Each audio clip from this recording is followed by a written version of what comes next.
Malaking ahas, nasugatan ka. Siguradong masakit ito, hindi ba? Ang kanyang dugo ay nakakagaling ng sugat ko.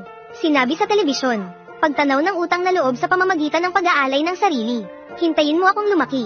Kailangan mo akong pakasalan bilang nobya, ha? Niyan, nasaan ka? Malaking ahas, nahanap na ako ng pamilya ko.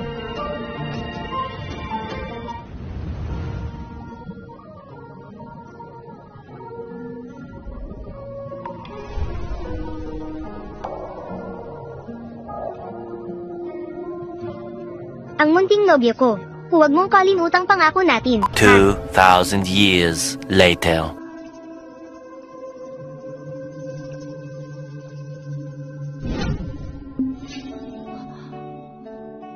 Bakit panaginip na naman ito? Naghahanap ako ng malaking ahas na iyon. Malalit na ako sa interview.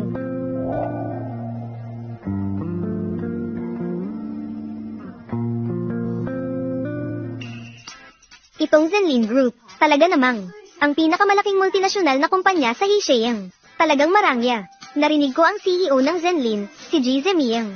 Mula sa wala hanggang sa pagkakaroon ng lahat, sa loob lamang ng 15 taon, naitayo niya ang sarili niyang malawak na komersyal na imperyo. Si Ji ay hindi lamang malakas at maimpluwensya. Guwapo rin siya at walang babae sa tabi. Kung makapasa lang ako bilang sekretarya niya, ang pakay mo sa interview na ito, ay para magpakasal kay Ji Zemiang, hindi ba? Sa buong Hsieh. Oh, hindi. Sa buong bansa. Sino ba ang ayaw magpakasal sa ating Ji Zemiang? Ikaw, ayaw mo ba? Dumating na si Jigo.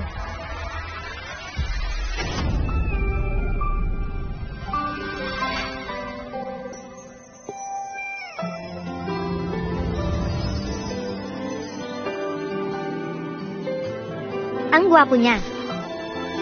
Ang amoy na ito, parang sa aking munting bride. Kamusta? Narito ako upang mag-apply bilang sekretarya ng CEO.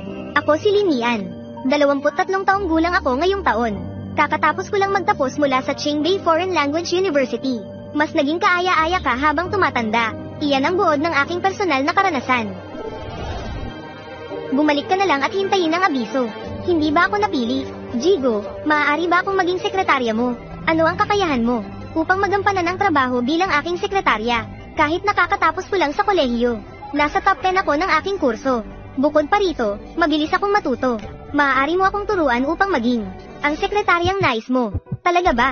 Maaari mo akong bigyan ng isang buwang pagsubok kung hindi ka nasiyahan sa akin. Pwede mo akong tanggalin anumang oras. Original flavor, full sugar. Ano ang sinabi mo? Iyong milk tea na gusto ko. Ah, sige.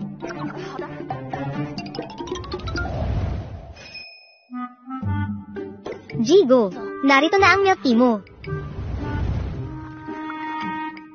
Kumusta ang lasa? Susunod, magpalat tayo ng tindahan, hindi ito sapat ang tamis.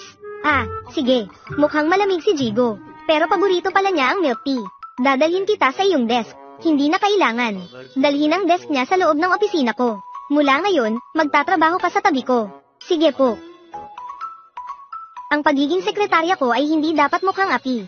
Pagkatapos ng trabaho, dadalhin kita para bumili ng ilang set ng damit, kasama ang mga akmang alahas. Sasagutin ng kumpanya ang gastos. Ha, kailan pa nagkaroon ng ganitong benepisyo ang kumpanya? Ito.